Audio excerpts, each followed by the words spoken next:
Amigos, buenas noches. Me imagino que esperaban a la doctora Eugenia Ariano. En realidad no sé qué problemas habrá tenido. Me imagino algún problema de fuerza mayor que los de la organización me pidieron que pudiera suplir. Espero estar a la altura de la doctora Eugenia Ariano, que es una maestra en este tema procesal. El tema, amigos, es el proceso cautelar. Para empezar, podemos señalar que una persona tiene, estoy hablando del acreedor, tiene distintos mecanismos que puede usar para darle seguridad a su acreencia. Cuando ustedes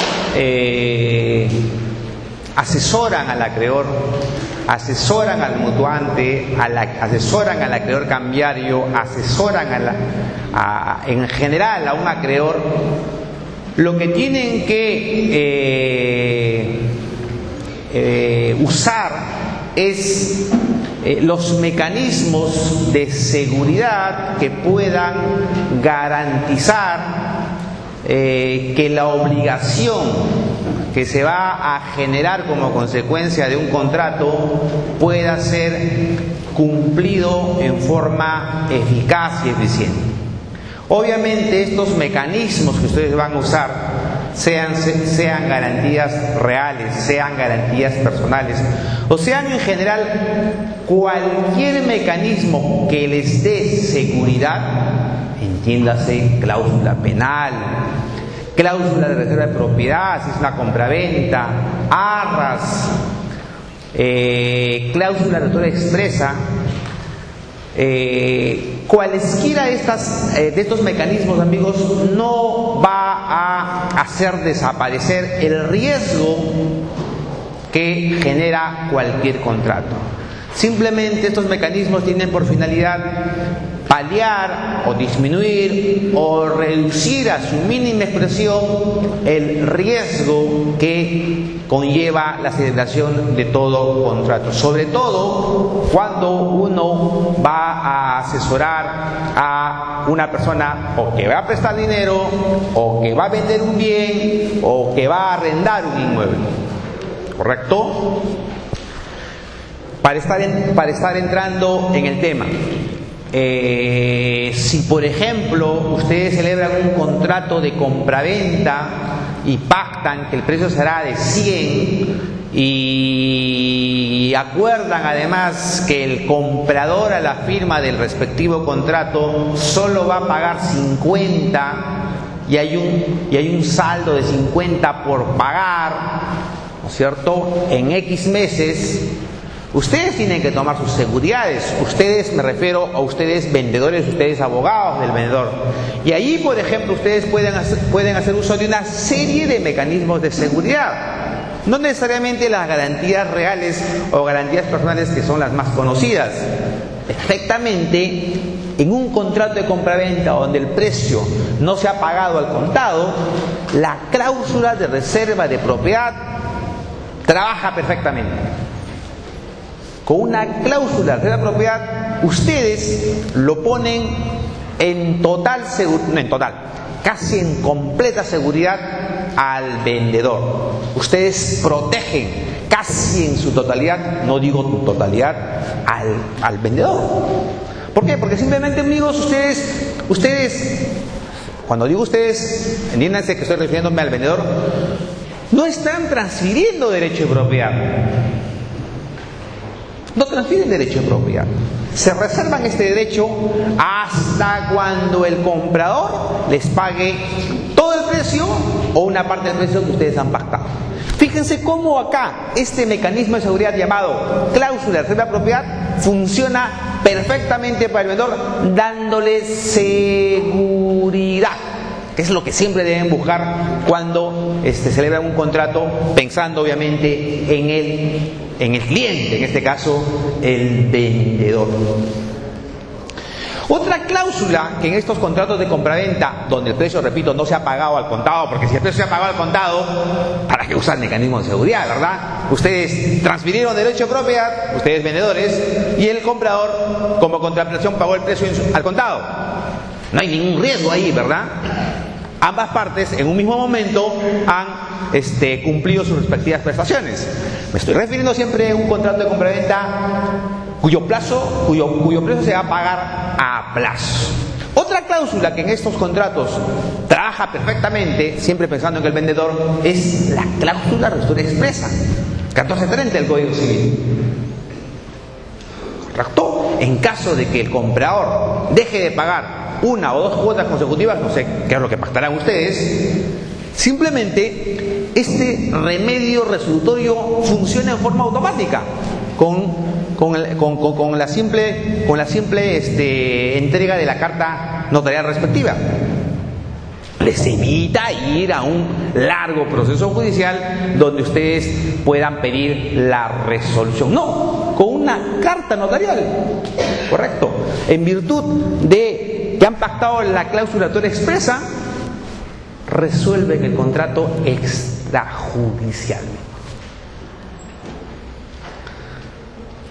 ¿Correcto? En estos mismos contratos ustedes pueden pactar las arras, la cláusula penal,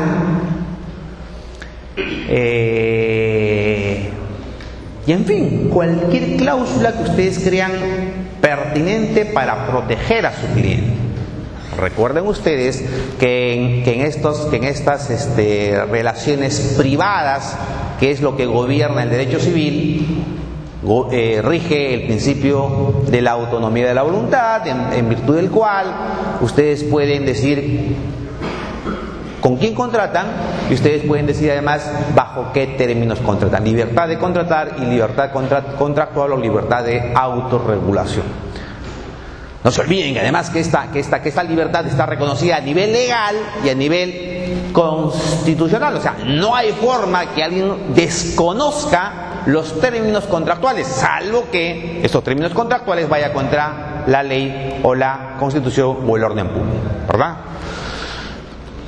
Entrando al tema de medidas cautelares, si ahora pensamos en un contrato de mutuo, amigos, ¿correcto? Un contrato de mutuo, igual que el contrato de compra-venta, este contrato implica riesgos. Todo contrato implica riesgos, mayores o menores, pero implica riesgos.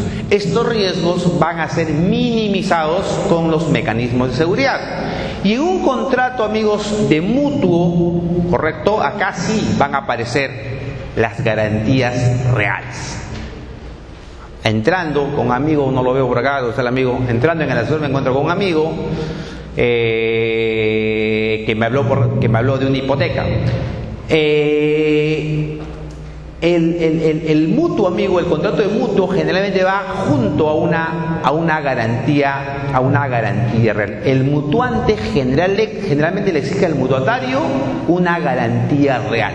Yo te presto 100, te presto 500, te presto 1000, te presto lo que quieras, pero constituye garantías en mi favor y generalmente le va a exigir una hipoteca. Últimamente me imagino que también se está exigiendo bastante garantía mobiliaria, pero generalmente el mutuante queda cómodo con una hipoteca. ¿Okay? Pero ¿qué pasa cuando, como consecuencia del contrato de mutuo, no se ha exigido ninguna garantía ni real ni personal? No se exige hipoteca, no se exige garantía mobiliaria, no se exige un fiador. ¿Por qué? Vaya uno a saber, ¿no es cierto? Por la confianza, qué sé yo. Por alguna razón no se le habrá exigido alguna garantía. De repente este deudor es un buen deudor, es un buen pagador, y entonces, ¿para qué le voy a exigir a esta persona que siempre cumple con honrar su obligación alguna garantía? Pero uno nunca sabe, ¿verdad?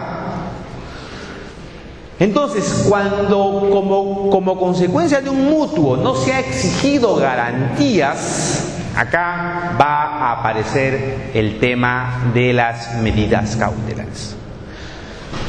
En el caso anterior, mutuo con garantía hipotecaria, Si el deudor incumple la obligación, yo, mutuante, entiéndase yo, acreedor, lo único que hago es ejecutarle la garantía hipotecaria.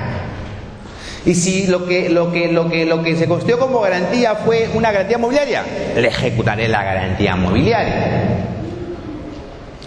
Y si se presentó a un fiador, me dirigiré contra el obligado principal y el fiador. Pero pensemos en la posibilidad que la hay, que no le he exigido nada al mutuatario, al deudor no le he exigido nada, y este incumple la obligación. En este caso, ¿qué debo hacer? Debo demandarle obligación de dar suma de dinero, ¿verdad? Pero en ese proceso, además, debo pedir medidas cautelares. No sé si antes o después de presentar la demanda, pero debo ahí hacer uso de las medidas cautelares. Sobre todo, creo yo, medidas cautelares fuera del proceso. No puedo empezar un proceso de obligación de dar suma de dinero si yo antes no he hecho un estudio del patrimonio de mi deudor. Yo ya debo saber qué bienes tiene mi deudor. Si encuentro algún bien registrado, algún bien inmueble o algún vehículo, en buena hora. Si no encuentro, el trabajo del abogado va a ser mayor, porque tendré que hacer un poco de policía para ir, ¿no es cierto?, a la casa o departamento donde vive y un poco pensar qué cosa puede haber dentro de esa casa o departamento. Recuerdo que cuando estaba en el estudio y no encontrábamos bienes del deudor en el registro, nos inventábamos 1000 cosas para ir, tocar la puerta del deudor y esperar que éste nos abra para imaginarnos qué cosa había adentro, o por lo menos ver si algo había adentro. Porque yo no puedo empezar un proceso si yo no sé qué bienes tiene mi deudor. Puede no tener ningún bien, amigos. ¿Para qué empiezo el proceso? No tendría sentido empezar un proceso si no sé qué bien voy a afectar. O con un embargo, con un secuestro, ahora sí ya comenzamos a tocar piso con las medidas cautelares. ¿Correcto? Entonces, en principio, lo que deben hacer cuando celebren un contrato mutuo, en principio ustedes deben exigir garantías. No pueden dejar de exigir garantías. Pero si por esas cosas no exigieron garantías, o les llega el caso donde hay un mutuante que no ha exigido garantías, nada, amigos, tendrán que trabajar la demanda respectiva y tendrán que ver qué bienes tiene el deudor para que luego puedan ser afectadas con las medidas cautelares, que es el tema de hoy. Pero no solamente nos encontramos con estas vicisitudes como consecuencia de un contrato de mutuo, amigos. Si yo no he exigido garantías, estoy pensando en hipoteca, piensen en hipoteca para no pensar en las demás, es perfectamente posible, cuéntenme a ver alguna experiencia que han tenido, que cuando la obligación se va a vencer y esta vaya a ser exigible, es bastante probable que el patrimonio del deudor que existía o ya no exista o se haya disminuido considerablemente. Y para ello, este deudor realiza dos tipos de actos. O simula vender sus bienes, ¿correcto? Acto que es atacable obviamente con una acción de nulidad por simulación. 219.4.5 creo del Código Civil, o realmente vende sus bienes. Y esos actos también son atacables por el acreedor vía acción pauliana. Pero fíjense, amigos, en ambos casos tienen ustedes acciones, acción de nulidad por simulación o acción pauliana, pero la recuperación del crédito se hará más larga, más complicada, ¿correcto? Todo eso podrían haberlo evitado simplemente pidiendo las correspondientes garantías en el momento de celebración del contrato de mutuo respectivo. Pero nada, ubiquémonos en este escenario donde no se ha exigido garantías. Repito, porque si ustedes han exigido garantías, no tienen que saber las medidas cautelares. No tienen por qué usar las medidas cautelares. Salvo casos muy puntuales que también lo vamos a ver más adelante. Porque deben saber ustedes que aun cuando su obligación está garantizada, es posible que puedan pedir medidas cautelares. La regla dice que no. Es más, hay norma en el Código Procesal Civil que te dice: es improcedente el uso de las medidas cautelares cuando la obligación está suficientemente garantizada. Pero luego deja la posibilidad de que ante situaciones puntuales este acreedor que tiene garantizada su obligación pueda en forma excepcional usar las medidas cautelares. Recuerden pues, amigos, que no hay reglas absolutas, ¿correcto? Hemos tenido en sala más de un caso donde un acreedor hipotecario pedía que se le otorguen medidas cautelares, y la primera impresión es que no, y efectivamente a nivel de jugador dijo: oye, tu pedido es improcedente si tu obligación está garantizada.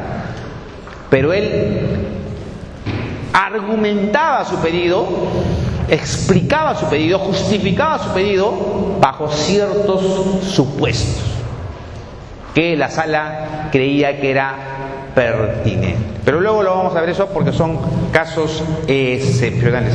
Amigos, otra vez con la misma dinámica, creo que con ustedes ya hemos tenido más de 2 oportunidades. Cuando quieran, simplemente me cortan y entramos al debate, que siempre es más enriquecedor en este tipo de eventos.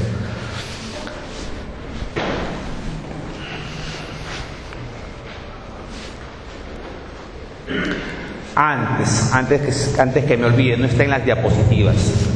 Amigos, el uso de la medida cautelar llamada anotación de demanda, aun cuando pareciera esta medida cautelar inofensiva, ¿cierto? En un caso que les voy a contar, ha tenido un papel realmente protagónico, ¿correcto? Siempre, otra vez recomendación, siempre que ustedes estén en un proceso donde se están discutiendo derechos reales, amigos, anoten su demanda. Esa anotación lo que va a hacer es, en principio, publicitar ese proceso, pero además su efecto más fuerte es que bloquea cualquier pretensión de un tercero de reclamarse tercero registral. Bloquea la posibilidad de cualquier futuro adquirente de reclamar la protección del registro. Les voy a contar un caso donde después de, creo, 4 ventas sucesivas, amigos, esta anotación de demanda que estaba ahí, que la conocían los 4 adquirentes, ¿correcto?, hizo que el propietario originario podía recuperar el bien y que estas 4 transferencias sucesivas sean declaradas nulas y ninguno de estos adquirentes haya podido invocar el 2014, ya saben ustedes, ser terceros registrales. ¿Correcto? Recomendación entonces, aun cuando de repente en el inicio del proceso pareciera no tener mucha importancia anotar la demanda, anoten, amigos. Ustedes no saben cómo ese proceso puede comenzar a complicarse. Y generalmente se complica. Nulidad de acto jurídico, acción pauliana, cumplimiento de contrato, resoluciones de contrato. En este caso que les cuento fue una nulidad de una hipoteca. Ahí estaba la medida cautelar. Recuerden que además que esta anotación de demanda, ni siquiera con motivo de una venta judicial vía remate, no se borra. Borras todo. Levantas todo, dice el Código Procesal Civil. Todo gravamen, toda carga, todo se levanta al momento de adjudicarse el bien en favor de un tercero. Pero lo que no borras, amigo, es esta medida cautelar. La anotación de demanda. Esa va a estar ahí. Esa va a estar ahí. Bueno, empezamos. Una advertencia más. Estas diapositivas se prepararon con motivo de unas medidas cautelares pensando en el proceso contencioso admitido, por eso que ha quedado, creo, una o dos palabras en alguna diapositiva sobre el proceso contencioso, pero igual está hecha en general para cualquier proceso.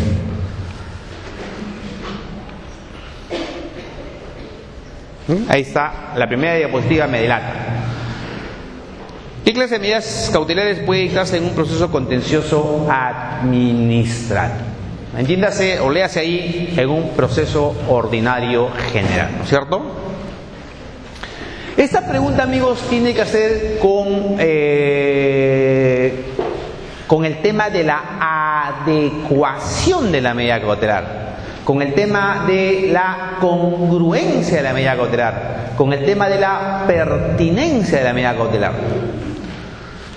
Se dice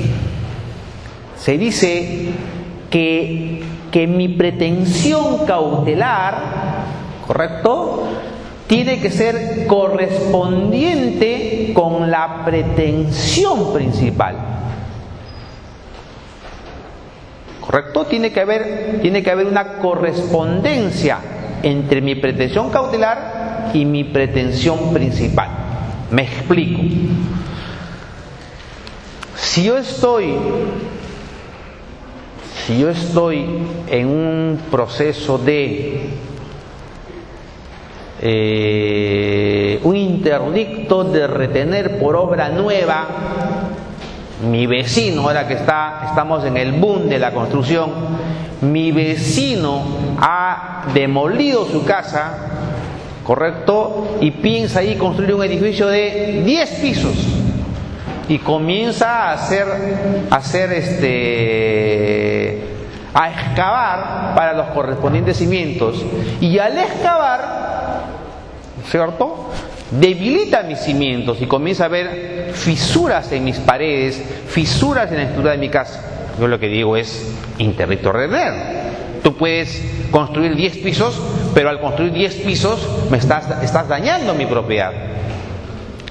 En ese proceso de interdicto de retener por obra nueva, la pretensión cautelar adecuada, ¿qué clase de medida puedo pedir? La pertinente, la correspondiente, la congruente, si quieren, es ¿cuál? Que se suspenda la construcción, ¿verdad? Pero en ese proceso yo no podré pedir, por ejemplo, no lo sé, un secuestro.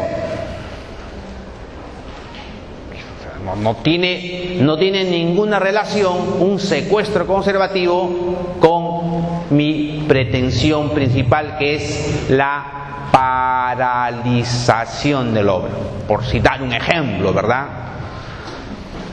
Este requisito, amigos, deben tenerlo bien presente cada vez que ustedes trabajen su medida cautelar. El código le llama adecuación, entiéndase coherencia, correspondencia, congruencia, si quiere.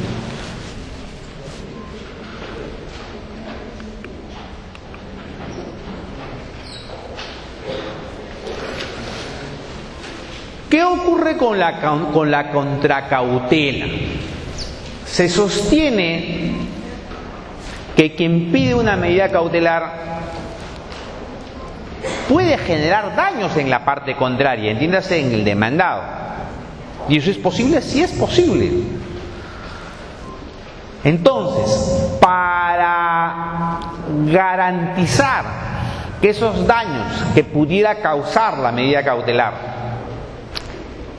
entiéndase, en el demandado, pueda de alguna manera repararse, resarcirse, el juez le dice a quien lo pide, entiéndase al demandante, otórgame una contracautela. Le está diciendo el juez, dame una garantía por los posibles perjuicios que pudiera causar la medida cautelar que estás pidiendo y que eventualmente pueda conceder. Y como ustedes saben, amigos, hay dos tipos de medidas cautelares, dos tipos de contracautela: la real y la personal. La real, entiéndase que puede ser hipoteca, garantía mobiliaria, ¿verdad? Y la personal, entiéndase que puede ser fianza, y la más usada, la caución juratoria, que simplemente implica una declaración jurada por parte del que peticiona la medida cautelar. ¿Qué pasa con la contracautela? Se sostiene que la contracautela juega en una situación inversa a la apariencia del derecho, que es un requisito de la medida cautelar. Es decir, si mi pedido cautelar, si mi pretensión cautelar tiene bastante apariencia, bastante probabilidad, entonces se dice que el juez debe exigirte poca contracautela, baja contracautela. Pero si mi pedido cautelar tiene poca verosimilitud, pocas probabilidades, entonces el juez debe exigirme una mayor contracautela. ¿Correcto?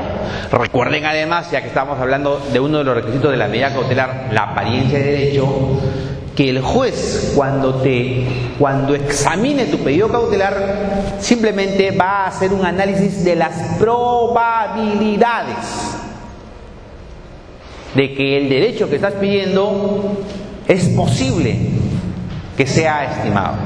Es un tema simplemente de probabilidad, de posibilidad.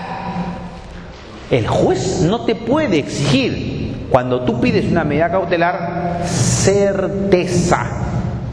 El tema certeza es un tema propio del proceso principal, cuando el juez vaya a dictar la sentencia correspondiente.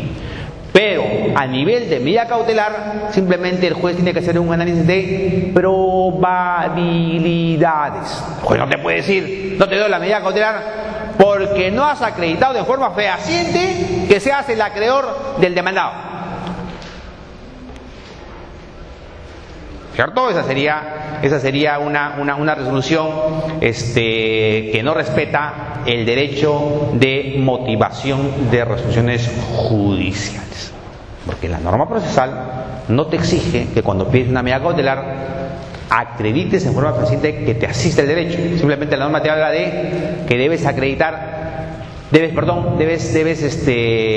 haber una posibilidad, una probabilidad a ese nivel. Certeza en la sentencia, medida cautelar, probabilidad o verosimilitud de apariencia, pero a ese nivel, amigos. ¿Correcto? Muchas veces hay resoluciones donde el juez dice improcedente la medida cautelar porque lo que me estás pidiendo es un tema que recién lo voy a analizar en la sentencia. No, pues, ¿no es cierto? No te puedo otorgar la medida cautelar porque eso será materia de debate en la sentencia. No te puede responder así un juez. No te debería responder así. Porque entonces, ¿para qué están las medidas cautelares? Si el legislador ha establecido que inclusive lo puedes pedir antes de presentar la demanda, con mayor razón lo puedes pedir entre la demanda y la sentencia, ¿verdad? Pero el juez no te puede decir, no, lo que me estás pidiendo que adelante opinión. Pero si justamente la medida cautelar es eso, que el juez haga un análisis de las probabilidades que el derecho pueda asistirte, y si dice es probable que tu demanda sea estimada, entonces yo te doy, es probable.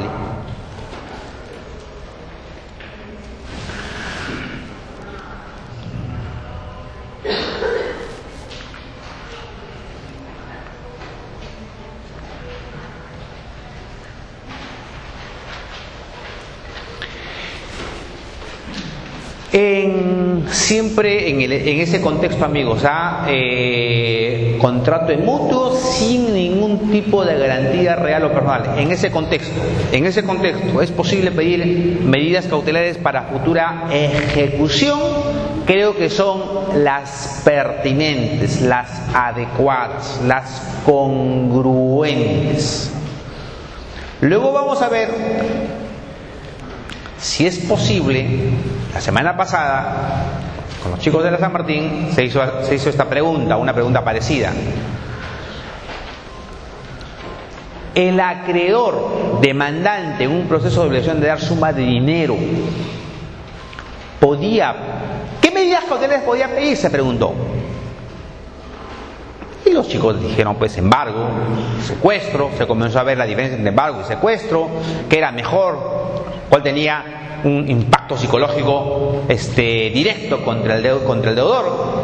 Pero algún alumno dijo,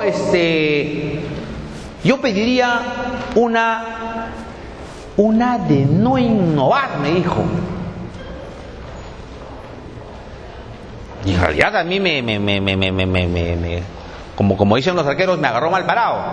Una de no innovar. A ver, explícame. ¿Sí? Yo le pediría al juez, porque ahí llevamos el tema de garantías, ¿correcto? Siempre se habla de que el contrato implica riesgos, etcétera, etcétera. Yo le pediría al juez, dijo, que le prohíba al deudor que venda sus bienes. Una medida de no innovar. Hubo este silencio que hay en este momento. Los chicos comenzaron a pensar y salieron las respuestas, ¿no? Réplicas, ¿no es cierto? Objeciones. Algunos se adhirieron a este muchacho. Pero a ver, igual lanzo esa pregunta para que en el transcurso del desarrollo del evento se pueda o decir que sí se puede o decir que no se puede, y por qué, ¿verdad? Justificar por qué sí o por qué no.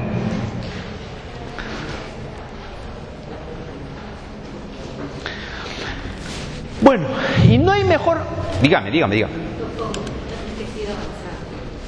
quisiera si nos puede aclarar por qué la anotación de la demanda, que usted ha señalado que es importante, a pesar de que se dé la adjudicación vía remate, no es posible liberar. Una.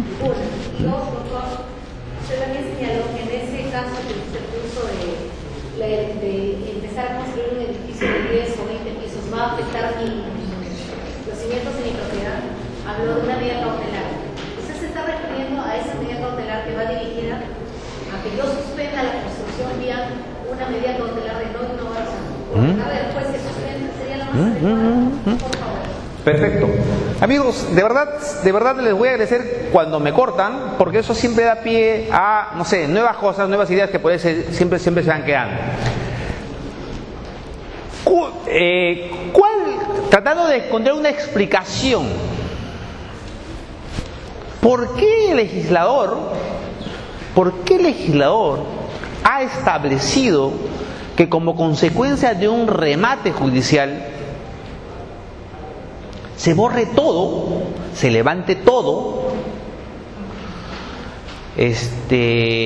todo gravamen y toda carga, y no se borre o no se levante, no se cancele, si desean este término, la anotación de demanda? ¿Cuál habrá sido la razón, la causa que justifica esta esta norma puesta en esos términos.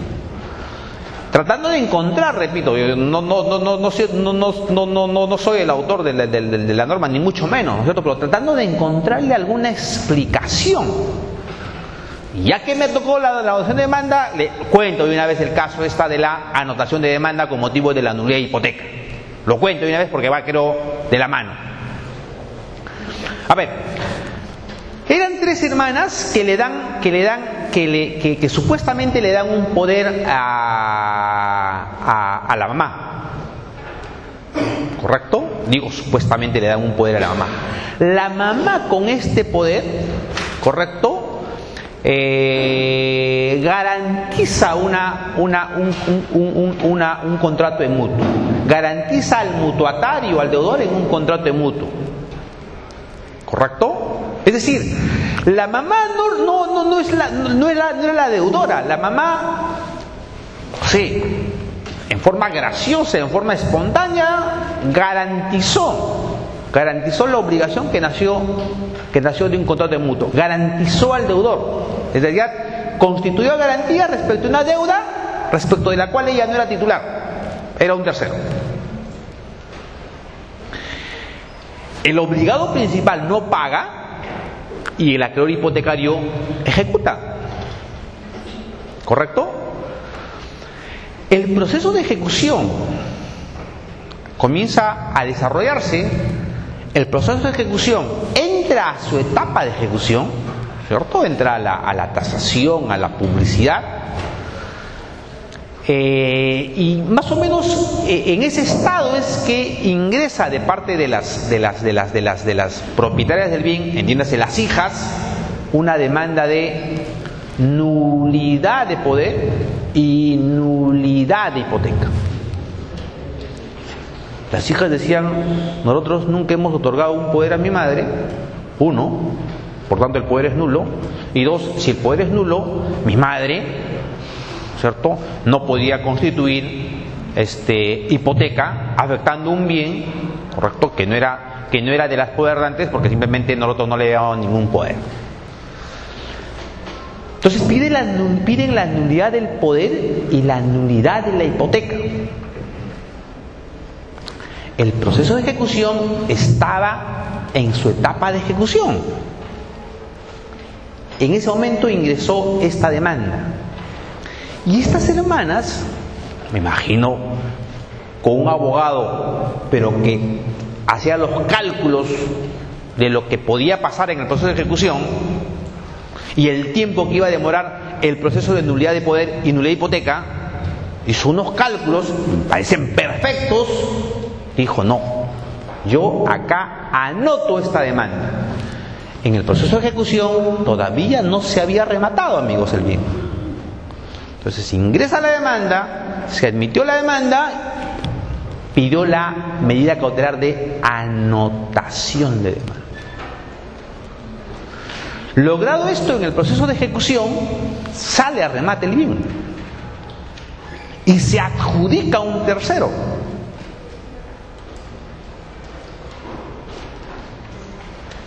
Se ordena la transferencia a favor del tercero y acá aparece la anotación: levántese los grámenes, levántese las cargas, pero esa anotación no me la levantes. Entonces estoy por acá. Proceso de ejecución de garantía, ya se había rematado el bien.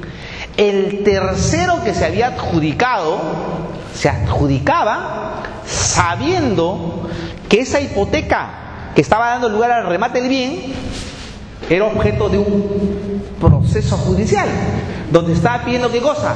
La nulidad de la misma. O sea, este tercero sabía que eventualmente el proceso de nulidad de hipoteca podría prosperar,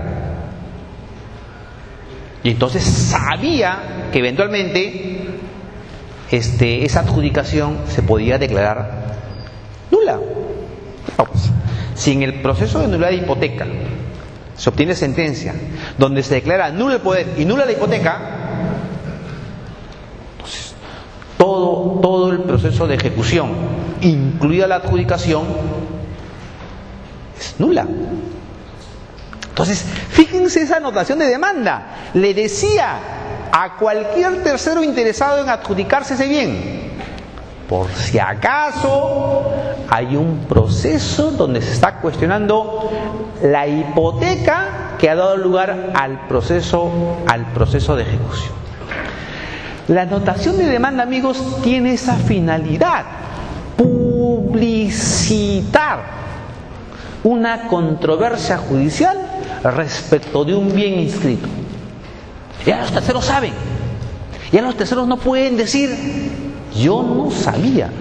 No, está publicitado.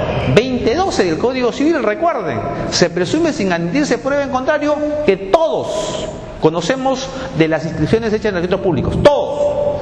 Presunción absoluta, iure de iure. Acá no hay prueba en contrario. Entonces, ¿qué pasó acá? Este adjudicatario sabía que su remate podía caerse. Como que se cayó, amigos. Las hijas, las propietarias del bien, que había sido hipotecada por su madre con un poder, creo que era falso el poder, o le habían hecho las firmas, no lo sé, pero hay un problema ahí en el poder, ganan el proceso. Se declara nula la hipoteca, lo ganan en primera instancia, segunda instancia y la Corte Suprema. Nula la hipoteca, en consecuencia, nulo el proceso y nula la adjudicación. Pero a ver, mejor. ¿Qué voy a decir? ¿Cómo lo digo? Para no sentirme mal yo ni ustedes. ¿Qué haría el adjudicatario frente a esta situación? ¿Qué haría un abogado que no está acá? ¿Qué le diría ese abogado a este adjudicatario?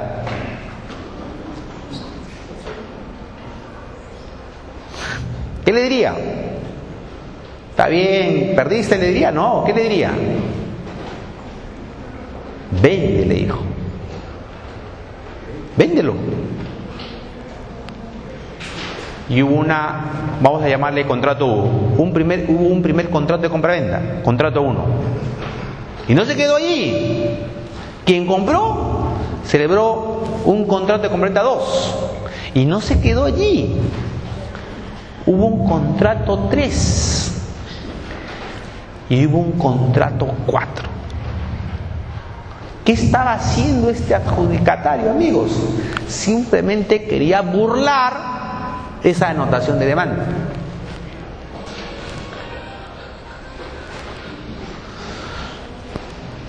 Como la nulidad declarada judicialmente en el proceso de nulidad de hipoteca no podía alcanzar a estas sucesivas transferencias, ¿por qué? No podía alcanzar, o sí podía alcanzar.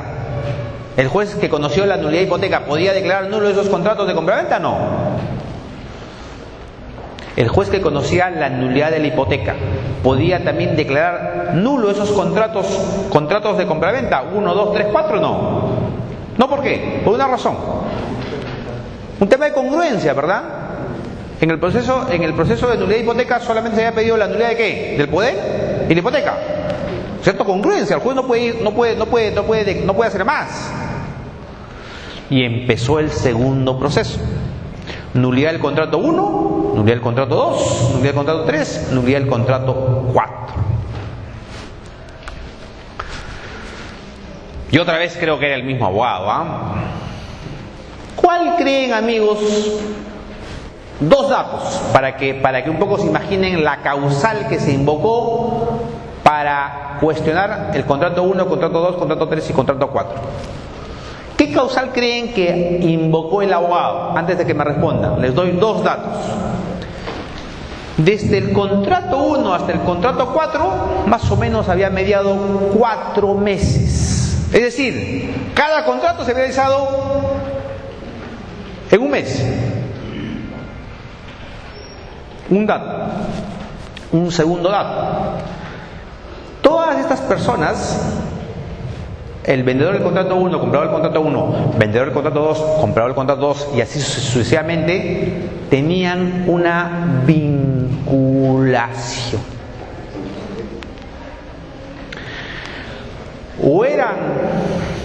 O tenían participaciones en la empresa X, o eran apoderados de la empresa X, o eran gerentes de la empresa X, o finalmente eran hermanos. Y ahora sí, ¿qué causal invocan?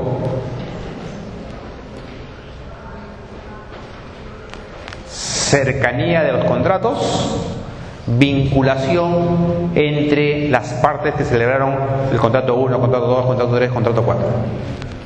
¿Qué causal se presenta como la más idónea? Escuché por ahí, simulación, amigos. Simulación.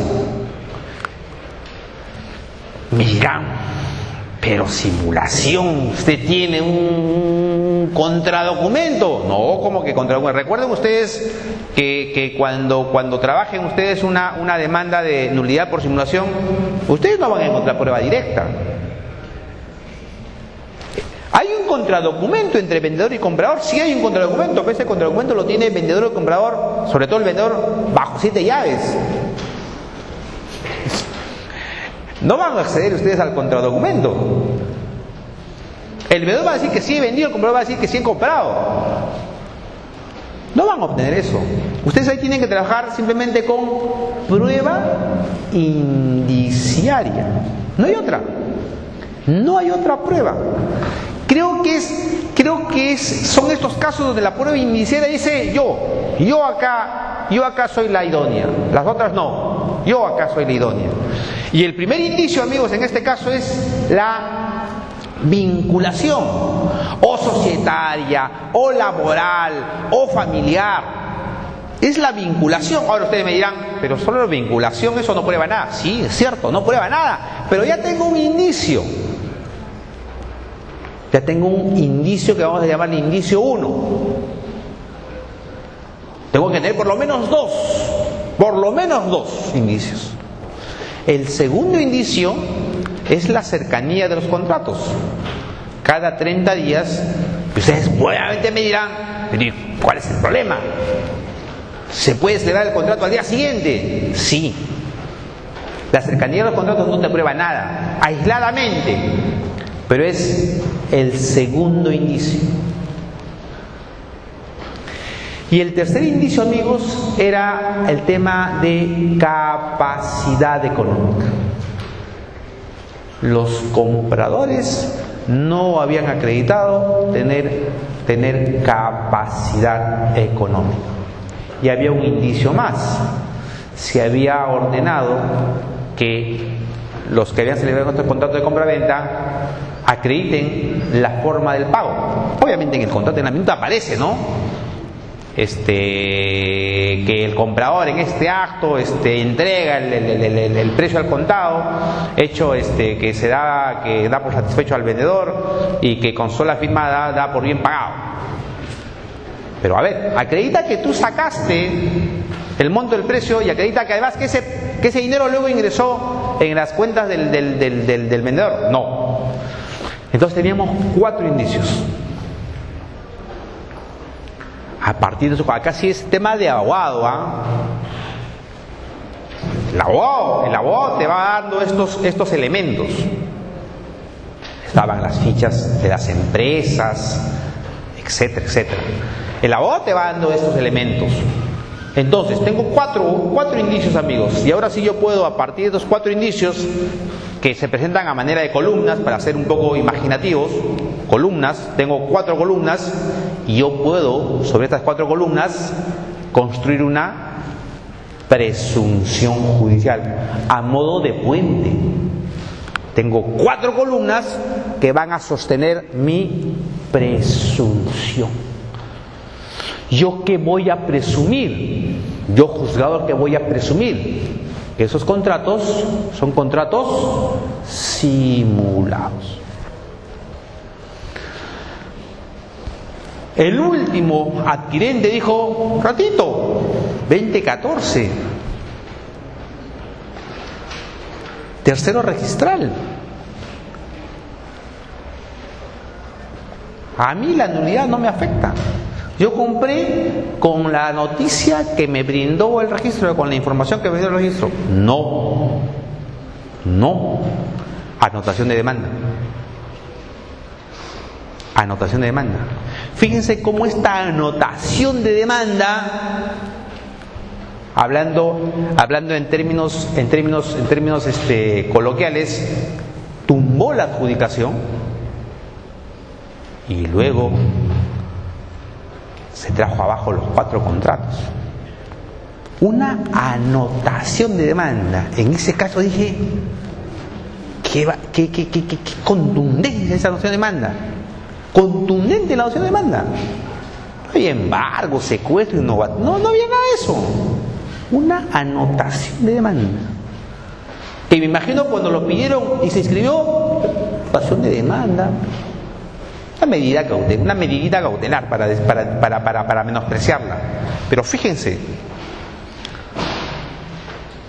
tumbó la adjudicación y se tumbó los cuatro contratos. ¿Por qué? Porque bloqueó para los 4 adquirentes ser considerados terceros registrales. Creo que más o menos por ahí va la razón de ser una anotación de demanda. Se publicita que hay un problema judicial respecto de un bien y consecuentemente cualquiera que desee contratar sabe que eventualmente se adquiere ese bien, sabe que eventualmente ese proceso puede prosperar en favor del demandante y perder el derecho. Más o menos esa es la razón de ser de esta anotación, amigos. Tercero, hay un proceso judicial abierto. Te atienes a los resultados del proceso. ¿Quieres comprarlo? Cómpralo. Pero te atienes a los resultados del proceso. Si esta demanda de nulidad de hipoteca prospera, la adjudicación la vas a perder. Más o menos ese es el mensaje de esta anotación, este es el efecto de esta anotación de demanda. Y la otra pregunta... Se habló de una medida cautelar en Internet. Si yo quiero paralizar una obra nueva, entonces, esto es opinable, amigos, ¿eh?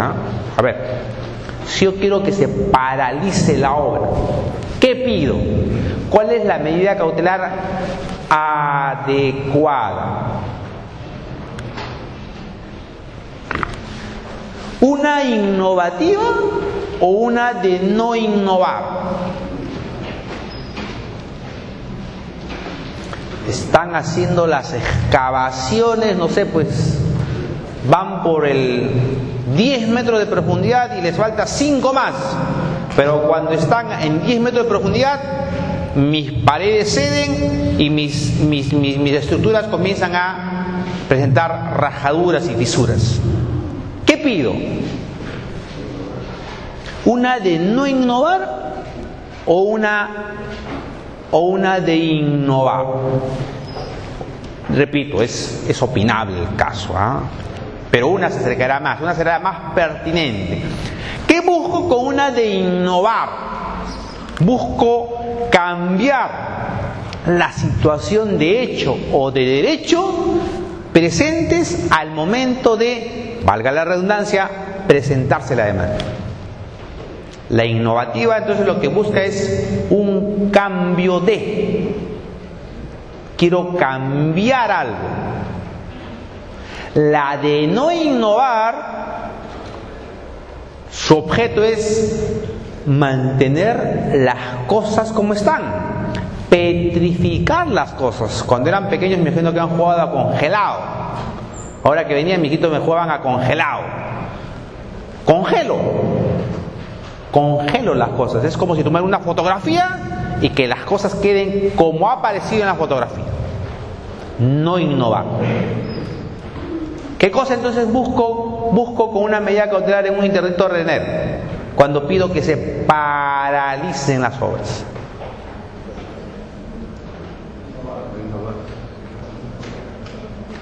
se está construyendo, ¿verdad? Y lo que quiero es que no se construya. Pareciera que la pertinente fuera una de no innovar. A ver, ¿estamos de acuerdo o no?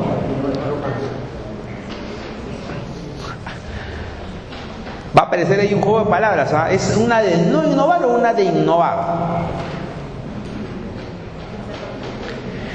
¿Qué está haciendo mi vecino? Está construyendo, está cavando. ¿Qué quiero? Que no construya. ¿Es una innovativa o es una de no innovar? Amigo, una innovativa. Está construyendo. Quiero que deje de construir. ¿Por qué una de no innovar? Para que la paralice la obra. No deja de tener razón, ¿no? No innovar para que se paralice la obra, dice. Técnicamente, ¿qué será? Doctor, ¿qué pediría usted? Claro. ¿Qué será más técnico? El sentido común pareciera que lo que uno pretende como cautelar inicial, como medida inicial, es la paralización. Para efecto de que el daño no siga agravando y el derecho que se quise proteger no siga siendo riesgo. De repente, posteriormente, habría que tener otra medida para que se demuela, que es otra clase de medida, si se ha determinado luego de que efectivamente la obra va a dañar el medio comunitario. Yo me inclino por no innovar. No innovar, por ahí el doctor innovar, a ver. Doctora, ¿usted? Innovar. ¿Por qué? ¿Por qué innovar? Porque lo que pretendo es que se suspenda, o sea, si está en acción ahorita la obra, tengo que voltear eso, tendría que ser de innovar. Y la contracautela, si usted se acuerda, yo le propondría, ok, contracautela, te doy el bien que estás destruyendo. Porque con eso probaría aún más el daño que me están dando. Claro, pero la contracautela, o sea, sobre su bien, ¿qué tipo de contracautela recaería? ¿Una real? ¿Que hipotecaría? Hipotecaría, ya entramos a un terreno más complicado. El punto no parece muy claro. A ver, trabajemos 4 medidas o 5 medidas donde se vea qué es innovar o no innovar para luego dar respuesta a esta de acá que no está muy clara. A ver, miren, amigos. A ver, primer caso. Estos casos de la SUNAT ya son recurrentes. No hay nadie de la SUNAT acá, ¿no? Si hay alguien, me disculpa, ¿eh?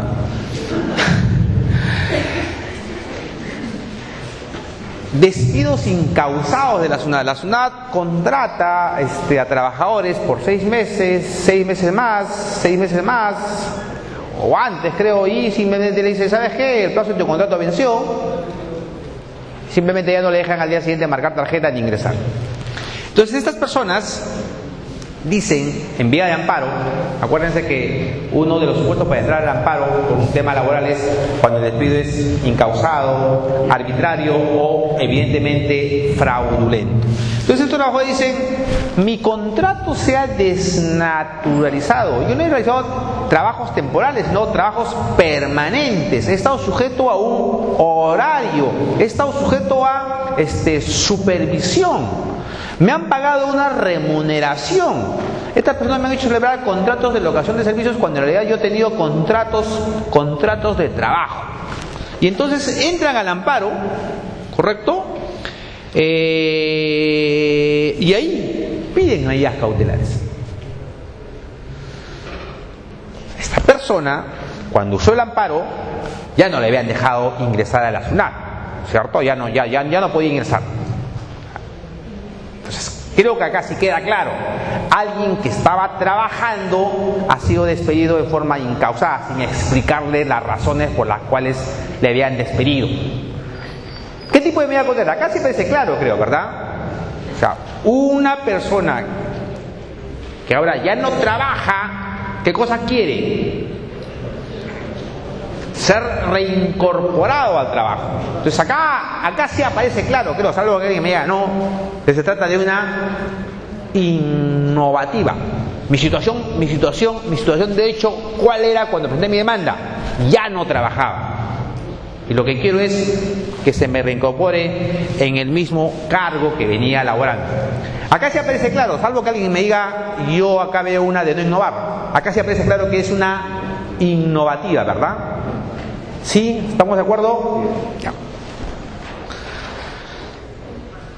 ¿Puede ser una medida cautelar? Sí, ¿qué medida cautelar? Creo que es la innovativa. ¿El juez debe conceder la medida? Yo creo que sí. Si se acredita la desnaturalización, si es probable que aparezca rasgos de desnaturalización, yo creo que sí. Estos casos de estos socios de distintos clubes también se hace de alguna manera recurrente. Socio afirma que fue suspendido sin darle oportunidad de defenderse a los cargos. Simplemente se reúnen y deciden excluirlo de un determinado club o de una determinada asociación. Esta persona, alegando vulneración al derecho de defensa, también pide ingresar por el amparo. Y en este caso y en estas circunstancias pide una medida cautelar. Entonces, ¿cuál era su situación? Otra vez, lo habían excluido de socio, o sea, ya no era socio. ¿Puede pedir medida cautelar? Sí. Vulneración del derecho de defensa, ¿verdad? Derecho fundamental. ¿Qué tipo de medida cautelar? Yo creo que también aquí aparece claro que es una innovativa. Ya no era socio, quiere ser reincorporado en su calidad de socio. También creo que aparece claro que acá la medida que corresponde es la innovativa.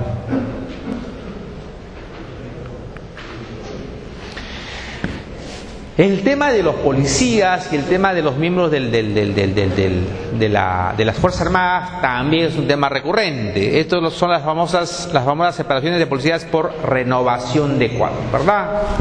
Cada año creo, salía, no sé si sigue saliendo, sale una relación, ¿cierto? Por renovación de cuadros, no sé, pues 20, 30, 40, 50. ¿Cuál es la justificación? La invocación de una serie de normas. Se resuelve. Pasar la decisión de retiro por renovación de cuadros a fulano, vengando. Y salen 20, 50, coroneles, comandantes, ¿cierto? Acá también es el derecho a la debida motivación de una decisión. Las personas también, ya el tribunal ha dicho que pueden ingresar al amparo, ingresan al amparo y acá piden sus respectivas medidas cautelares. ¿Qué medida cautelar? Aquí también aparece claro, amigos. Estaba en actividad, ya no está en actividad y lo que quiere es ser reincorporado. Entonces, creo que acá, al igual que en los dos casos anteriores, también se trata de una medida innovativa. Vayan comparándolo con el tema de los interdictos si tienen algunos elementos comunes. Espero que no hayan estado ustedes en estos casos de ejecución de actas de conciliación. Están ejecutando actas de conciliación y están perjudicando a terceros, amigos. Generalmente con motivo de o contratos de arrendamiento o contratos de compraventa. A y B va con un centro de conciliación, A y B acuerdan que B en un plazo de 4 o 6 meses va a entregarle el inmueble.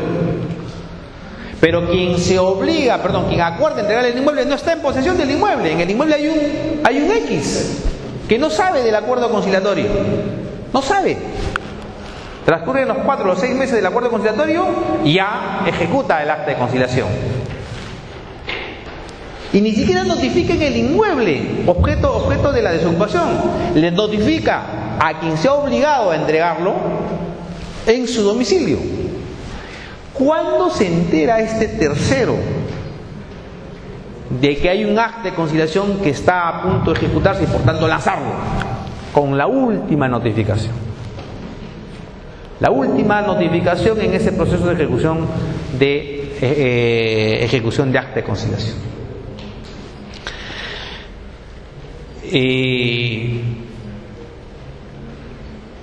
¿Qué hacer acá? Lanzan al tercero. Lanzan al tercero. ¿Qué hace este tercero? Le pide al juez, ¿no es cierto?, que lo restituya, ¿no es cierto? Esto es un despojo judicial, no sé qué artículo del Código Procesal Civil, 580, 509, no sé qué artículo es, despojo judicial. Y el juez dice, no, nada que hacer acá. Estoy ejecutado un acuerdo conciliatorio. Oiga, pero yo en ese acuerdo no he participado, yo estoy en posición. Y vienen al amparo, pues, ¿no?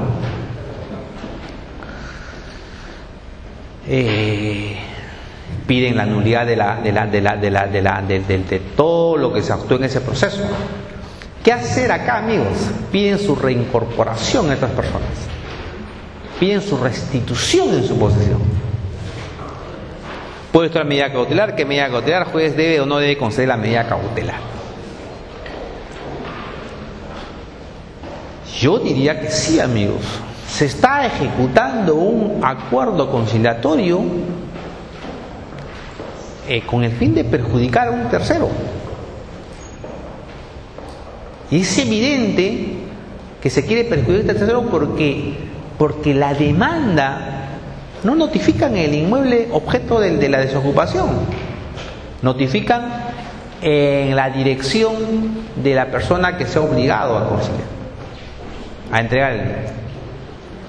Acá también parece que lo que corresponde es una medida innovativa.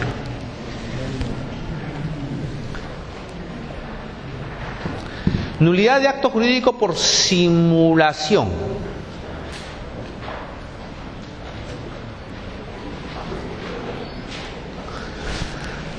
¿Qué tipo de medidas cautelares podemos pedir en este tipo de procesos, amigos? A ver, el demandante afirma que B, su deudor, ha simulado una venta a favor de C, que C puede a su vez vender el bien a D,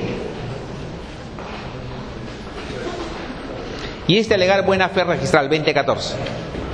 Demanda de la nulidad del acto jurídico, se demuestra que B es su deudor y el acuerdo simulatorio se demuestra con el no pago del precio, con el vínculo familiar entre B y C y falta de capacidad económica de C. ¿Qué medida cautelar acá, amigos? La que estamos comentando, ¿no es cierto? Una anotación de demanda. Creo que una anotación de demanda es la que corresponde en este tipo de procesos. Si yo tengo noticias o quiero prever que la persona que ha adquirido el inmueble a mi deudor puede a su vez seguir transfiriendo, para bloquear la buena fe en las personas que eventualmente puedan adquirir, yo debo anotar la demanda. Ya hemos visto los efectos y los beneficios de esta anotación. Lo mismo, amigos, cuando se demanda la ineficacia de un acto jurídico fraudulento vía acción pauliana 195 del Código Civil.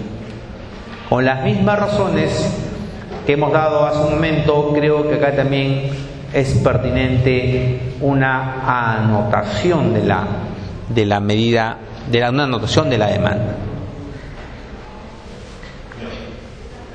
Sí, claro. Sí, claro.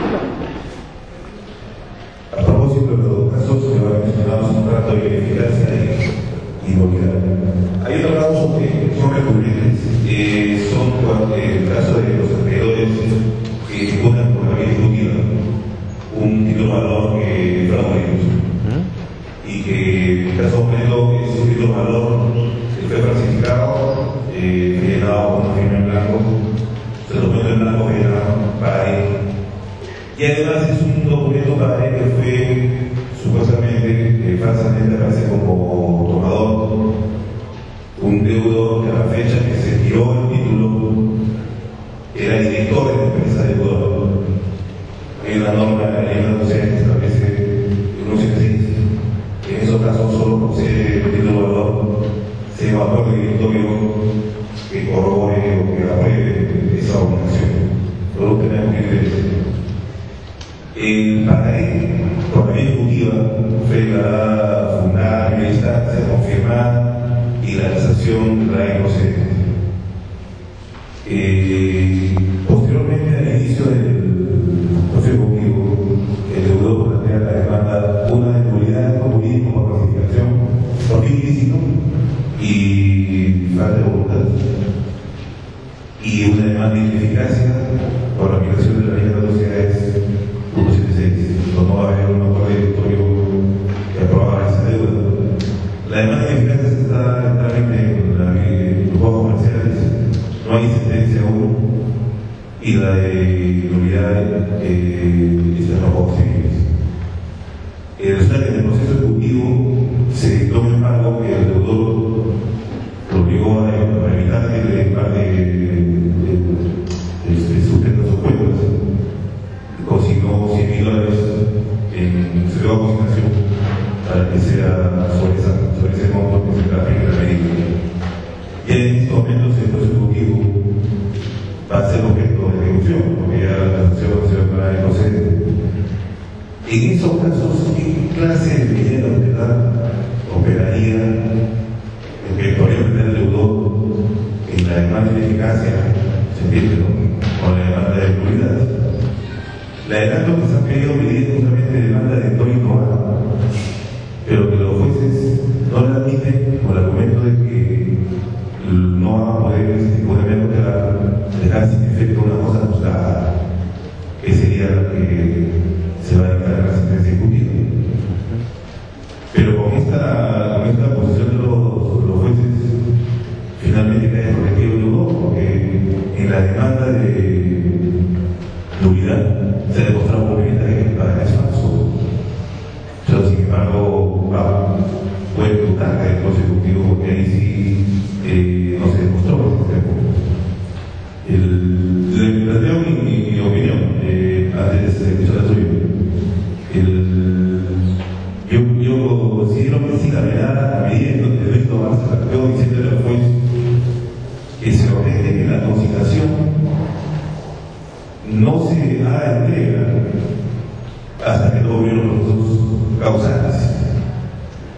Y se pidió en el sentido de que para no hacer la cosa tomada, que la orden se dicte al Banco de la Nación, considerando que la consignación como un documento título valor, al momento que encuentro para que se ejecute tiene que endosarlo. Cuando le endosa, el propietario es enfocado, el propietario es el acreedor, el demandante. Solamente tiene que ir al banco para cobrarlo. Es el banco el que tiene que entregarlo o no. Con este argumento se le pidió para que sería el banco, al momento que reciba el original para cobrarlo, lo retenga y lo consiga en el juzgado civil, donde se han enviado el cautelar. De esa manera se pidió la cautelar en términos que para no afectar dentro de lo que yo entiendo que podía ajustarse a eso. Aún así se ha rechazado la cautelar con el argumento de desarrollo de la particular. Le pido su opinión sobre este tema. A ver, entonces el proceso ejecutivo ya está en su fase de ejecución y ya se remató el bien todavía. No, se ha dictado solamente el cúmplase. Lo que va seguramente a ordenar el juez es la entrega de la consignación. Hay una consignación con dinero. Eso es lo que está actuando. El proceso ejecutivo solamente es una obligación de dar suma de dinero, no se va a rematar nada ahí. No, todavía no, porque no hay ningún bien embargado.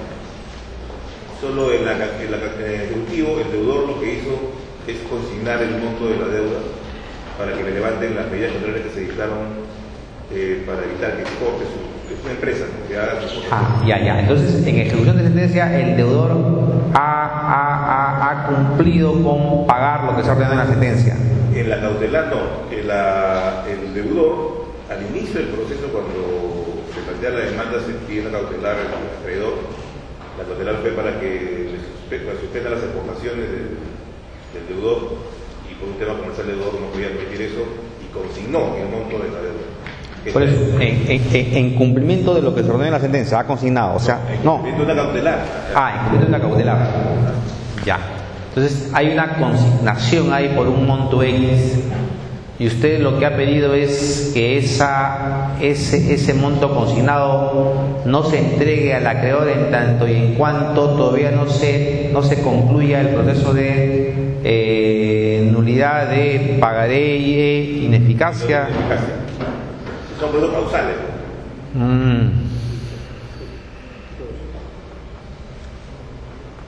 Ya. Claro, me imagino que, a ver, me pongo en cabeza de ese juez que tiene el proceso ejecutivo. Lo que él está diciendo, ya pidió usted la medida cautelar de no innovar. Esa medida cautelar de no innovar se lo pedí al juez civil y al juez comercial, y los dos coincidieron a rechazarla por el argumento de cosa juzgada.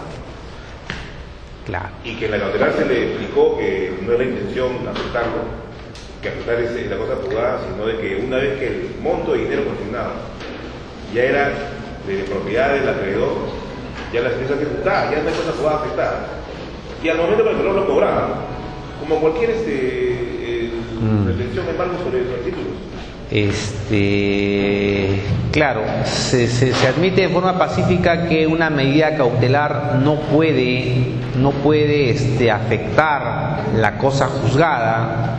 Eso como regla general.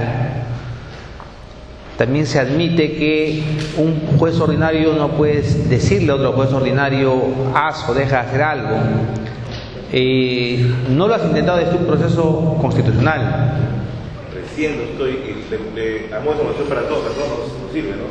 Hay una sentencia del tribunal que parece ser las últimas que ha dictado el doctor Bomón, que en un proceso de amparo, un caso parecido, plantean el amparo un deudor que está siendo ejecutado con 3 títulos valores en 3 procesos distintos, y plantea él el amparo diciendo que se suspendan la ejecución de los consecutivos porque él inició un proceso de anulabilidad contra la escritura pública que generó los títulos. Y la demanda fue admitida. Se aclaraba incluso en ese caso, todas las sentencias todos los procesos tienen sentencias definitivas, y aún así declararon nulas las sentencias porque los pagarés determinan el amparo fueron llenados en forma indebida. Pareciera amigo, que es de este proceso del constitucional donde si usted puede manejar o controlar, si se quiere, el proceso ordinario, ¿no? Porque un juez ordinario que quiera controlar lo que hace o no hace un otro juez ordinario, pareciera que ahí no, el juez que tiene el proceso del proceso ejecutivo, me imagino que ese es su óbice, su obstáculo, ¿no? Perdón, el juez que tiene la nulidad o la ineficacia del pagaré, ¿no? Me imagino que ese es su obstáculo, su valla por sortear, ¿no? Yo creo que debe intentarlo desde el proceso de amparo, porque un juez constitucional sí le puede decir que haga o deje de hacer algo a un juez ordinario. No creo que por ahí tiene que estar la medida cautelar que quiere usted trabajar para conseguir. Me imagino que ese dinero quede inmovilizado, quede sin ser entregado al acreedor, en tanto y en cuanto los procesos de ineficacia y nulidad se resuelvan, ¿no? En principio se me ocurre eso como solución, y creo que lo está haciendo. Creo que por ahí creo es el camino, amigo. Una última pregunta. ¿No hay ninguna sentencia de la Corte Común?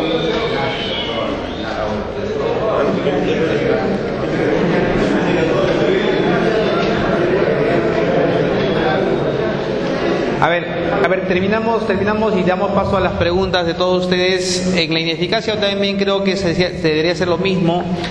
En las ejecuciones de garantía hipotecaria, amigo, les decía al inicio que en principio mi obligación está garantizada con una garantía real, valga la redundancia. En principio yo no puedo seguir pidiendo medidas cautelares. Sin embargo, las propias normas que lo prohíben luego establecen algunos supuestos de excepción. Y entonces, uno de los supuestos de excepción recurrentes es la proximidad de la caducidad del asiento donde está inscrita la hipoteca. Recuerden ustedes que el asiento donde se inscribe la hipoteca caduca a los 10 años.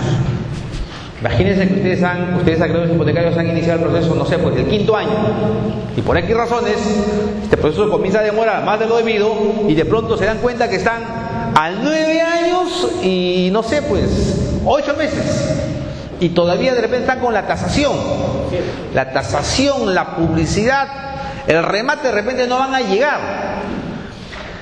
Entonces, ¿qué hacer ahí? Tengo que de alguna manera cuidar la hipoteca, porque recuerden ustedes que la hipoteca nació con la inscripción, y si ese asiento donde está escrita la hipoteca caduca, simplemente ya no tendré hipoteca como garantía real. Tendré hipoteca, me imagino, para efectos de obligaciones, pero ya no tendré hipoteca como garantía real. Y ya no tengo hipoteca como garantía real, entonces ya no podré ejecutar esa hipoteca. Y estaba en la etapa final.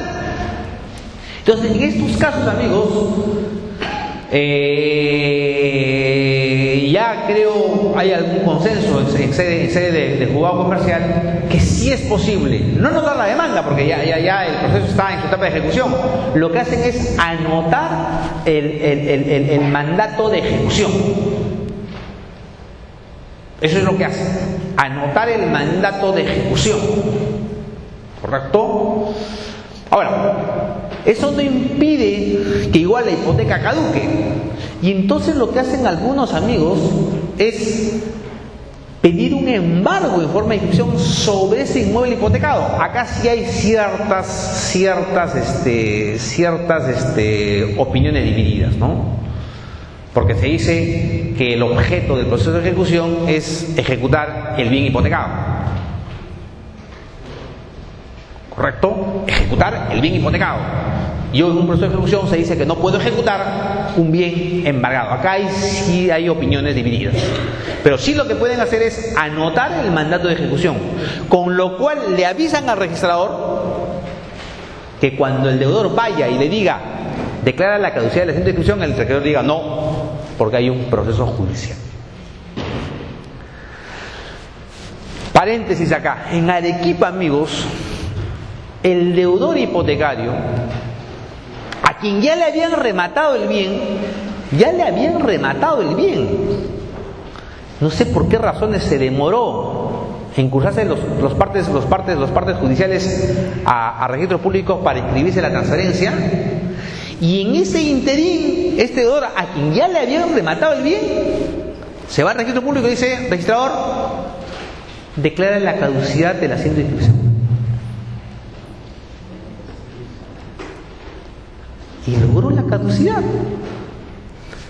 Y cuando llegan los partes registrales, ¿correcto?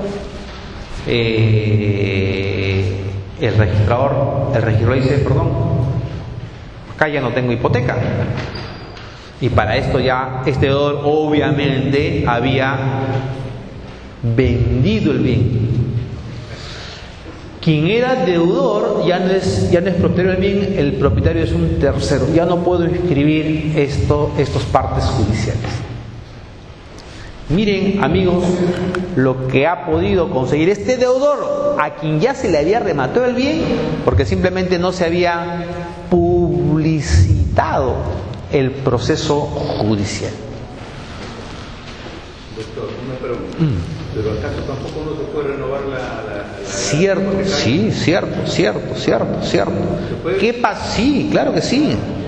¿Qué pasó ahí? No lo sé, ya estaba rematado el bien. En realidad al acreedor poco o nada le importaba, y él ya, había un tercero que había pagado por el bien, el acreedor se había sentido por bien pagado, a él poco o nada le importaba lo que ocurría con la hipoteca.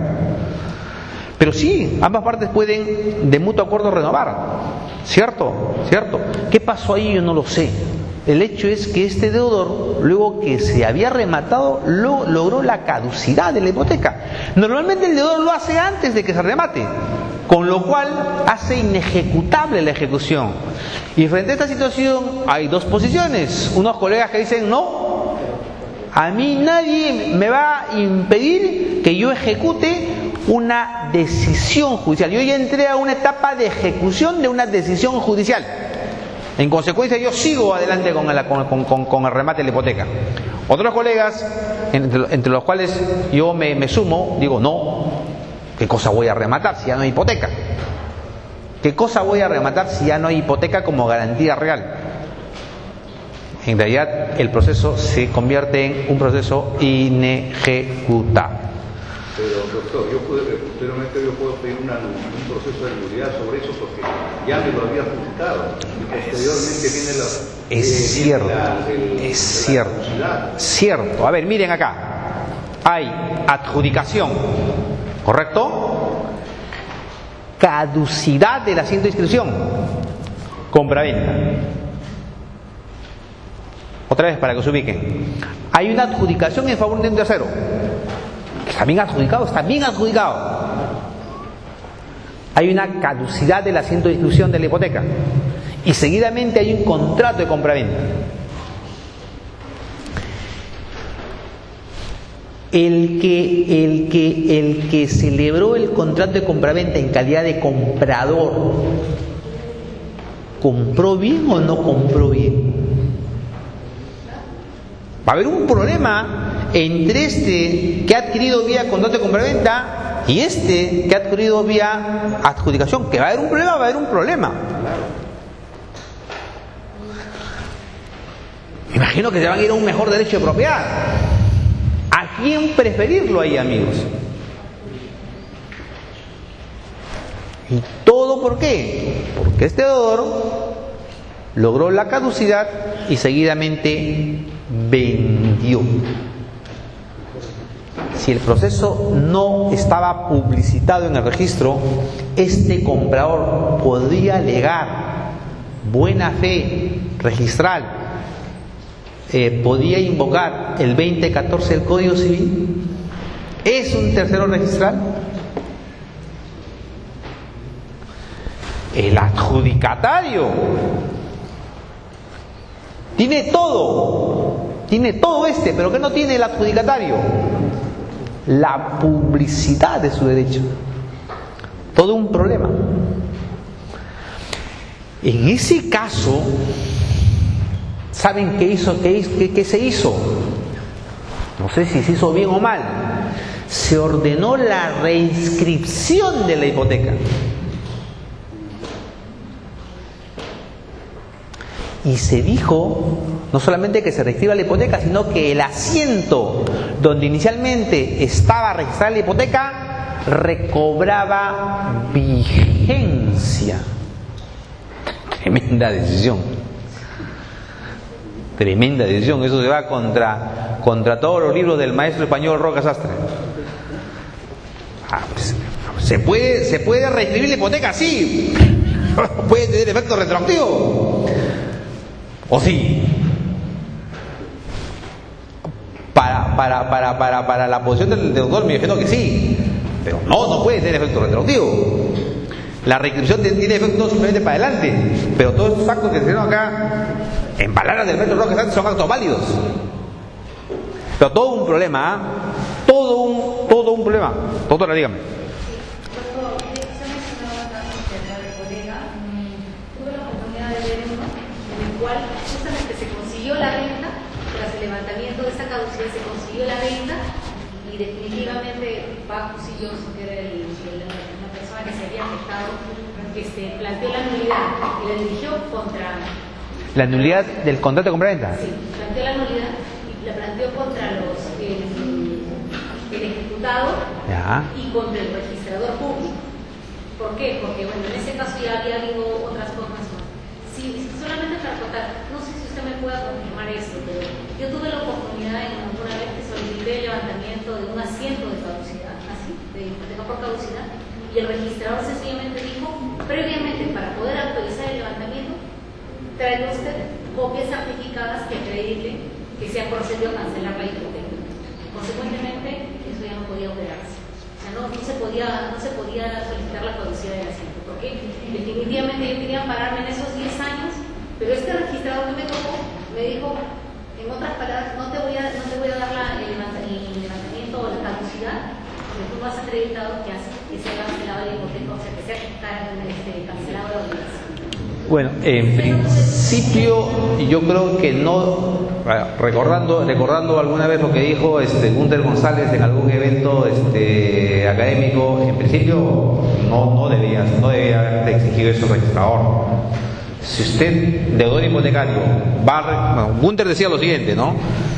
Que con una, criticaba pero lo aceptaba, decía que con una hoja A4, decía Gunther, con una hoja A4 es posible que un deudor logre la cancelación de un asiento de inscripción. Los criticaba, pero decía, finalmente, así está la ley, y en consecuencia es posible que frente a un pedido unilateral del deudor se levanten. Ahora, no sé, este registrador le ha pedido algo más que de repente no debió pedir, que normalmente creo no lo piden, pero nada.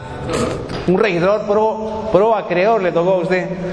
Doctor, lo que puede haber sucedido es que como estaba judicializado, por eso es que como son el registrador. Claro, pero estaba judicializado el proceso, perdón, ¿estaba publicitado el proceso? No.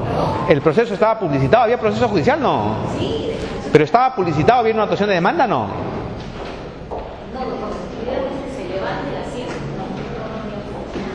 No había. Pero sí, pues a veces somos así, pro acreedores o pro deudores, no debía ser ni pro ni acreedor ni deudor, simplemente estar en un punto medio, ¿no? A ver, ¿qué más tenemos? El interdicto de retener. Amigo, dime.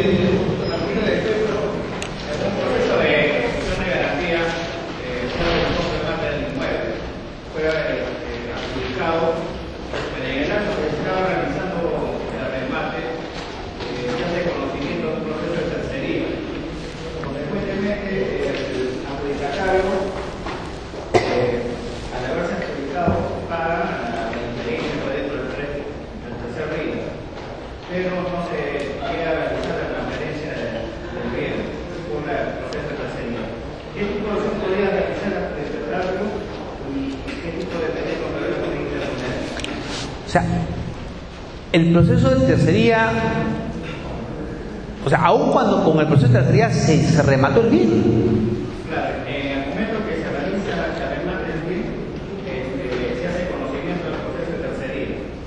Porque tercería de propiedad. Porque la tercería de propiedad, hasta donde recuerdo, no sé, corríjame, es antes que se remate el bien. Pero ingresó entonces un proceso de tercería después de que se remató el bien.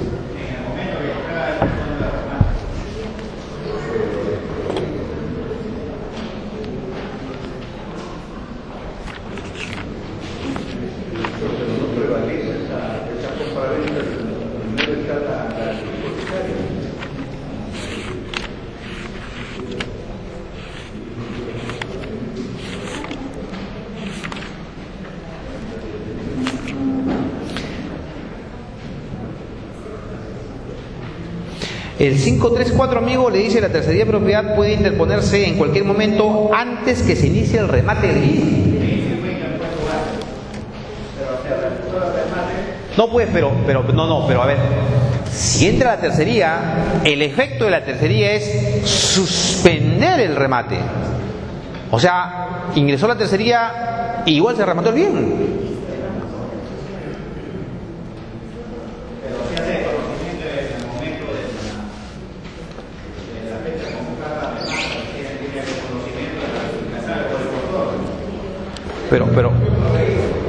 Pero la tercería se hace de conocimiento ¿Antes o después del remate? Porque si es después del remate ya no hay tercería que valga. ¿Para qué ingresa esa tercería? Su efecto es suspender el remate. El motor tiene conocimiento del momento que se realiza el remate. O sea, ingresa antes que se remate el bien. Pero entonces se debió suspender, que igual se remató el bien.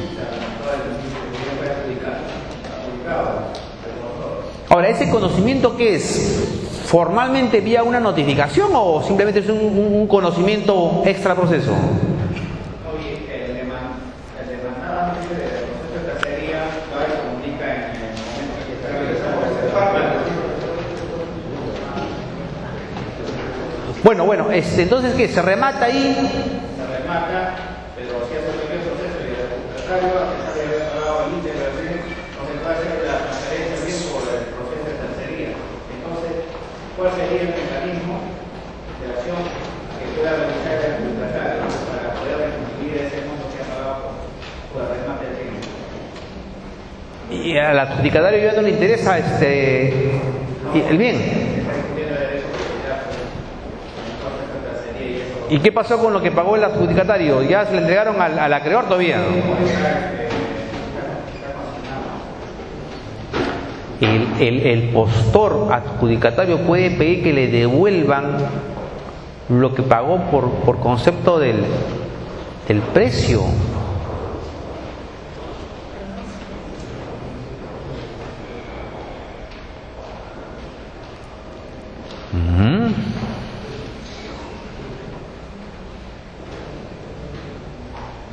Hay una tercería que impide que se transfiera el bien, ya no me interesa el bien. Yo diría que en principio sí, ¿no? Yo diría en principio sí, salvo que alguien, no sé, tenga una idea distinta. O sea, me adjudicaron un bien y no me pueden transferir porque hay una tercería que ingresó, no sé si antes o después, pero ingresó y la tercería impide que me transfieran el bien. Si tú pareciera que sí, amigo, salvo que por ahí alguien saque un argumento distinto, pero en principio sí, ¿no? Pues si yo fui a adjudicar y la adjudicación no se puede proceder con la transferencia respectiva, creo que podría pedir que me restituyan aquello que pagué. No sé si alguien tiene una opinión distinta, es una respuesta así a boca de jarro casi. Amigos, entonces, para terminar esto,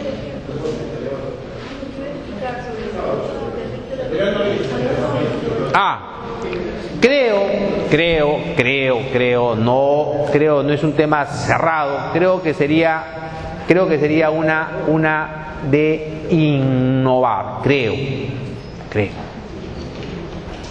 Repito, no es un tema cerrado, ¿ah? Siempre con la idea, están construyendo, deja de construir. Ahora, no está mal que lo plantees como lo dicen acá los doctores.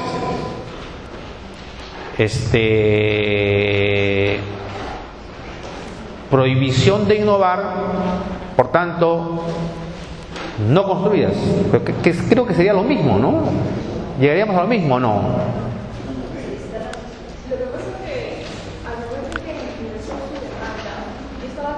Estaba construyendo. Ya. A ver, doctor, réplica. Voy a una salida ecléctica. El juez tiene la capacidad de poder de adecuar. Ya. El artículo 7, creo, 7, que tiene la posibilidad. Finalmente lo que quiere el demandante es que. Claro. Si viene el daño. Que se paralice esa obra, ¿verdad? Sí. Con una innovativa innovar, pero creo que técnicamente pareciera que fuera una innovativa. Y no sé si ven casos con el Estado con motivo de contrataciones, amigos, los famosos procesos de contenciosos mediativos, cuando te quitan la buena pro, ganaste la buena pro, el que quedó segundo apela dice que los documentos que ha presentado son falsos, ¿correcto? Te quitan la buena prueba y se lo dan al que quedó segundo. ¿Qué hacer ahí? Te vas a un contencioso administrativo, ¿no es cierto? Contra la decisión de la OCE. ¿Y qué hacer ahí? ¿Puedo pedir medidas cautelares? Sí. ¿Qué tipo de medidas cautelares? ¿Cuál será, amigos? Tenías la buena pro, te la han quitado y te la han dado al que quedó segundo. Acá tampoco no es un tema cerrado, ¿ah? Acá también un tema. A ver, doctor, siguiendo esa secuencia de innovativa y no innovar, ¿cuál sería acá? Usted tenía la buena pro. Yo le dije, usted tiene la buena pro. Usted ganó esta licitación pública. Acá el doctor que quedó segundo apela esa decisión de la buena pro, dice que usted ha presentado documentos falsos, se va a la OCE y dice fundada la apelación. Te quito a ti la buena pro y al que quedó segundo le otorga la buena pro. Usted se va a un contencioso y en el contencioso puede pedir medida cautelar. Yo creo que sí. ¿Qué tipo de medida cautelar? Usted obviamente va a acreditar que esos documentos no son falsos. ¿Qué tipo de medida cautelar sería? ¿Una innovativa o una de no innovar? Una innovativa, dice la autora. ¿Estamos de acuerdo? Una innovativa. Me habían quitado la buena pro, quiero que me devuelvan la buena pro. Un poco así jugaría usted. ¿Qué cosa busca usted en el contencioso administrativo? Que se cree nula o ineficaz esa resolución de la OCE, ¿verdad? Que le ha quitado la buena pro y se la ha otorgado al segundo. Pero además, ya un poco entrando al contencioso administrativo, además usted busca que a quien le han otorgado la buena pro a segundo, dice, no firme el contrato respectivo con el Estado. Entonces no solamente busca la nulidad e ineficacia de la relación que ha declarado fundado el recurso de apelación, sino busca evitar que al nuevo postor que le han otorgado la buena pro firme el contrato respectivo con el Estado y que comience a ejecutarse la obra. Entonces se dice que usted busca que se suspenda la firma del respectivo contrato. Como su pretensión principal es nulidad o ineficacia, me imagino que lo que va a buscar es una innovativa, ¿cierto? O una de no innovar. Ahora, para términos prácticos, y además creo que así lo usa el Código Procesal Constitucional, dice suspensión, ¿verdad? Suspensión. O sea, si no están seguros, o dejan que el juez use la que crea corriente, o simplemente usan un término intermedio entre innovativa y no, que se suspenda la celebración del contrato entre la nueva persona a quien se le ha otorgado la buena y el Estado. Y finalmente dos casos semejantes, 10 y 11.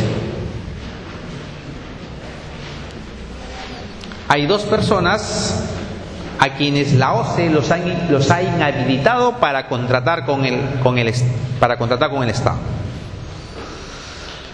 En este primer caso, la OCE dice, hemos detectado, correcto, que los ingenieros a quienes ustedes habían presentado como suyos, como que trabajaban para su firma, las firmas de estos ingenieros que declaraban trabajar para su firma eran falsas.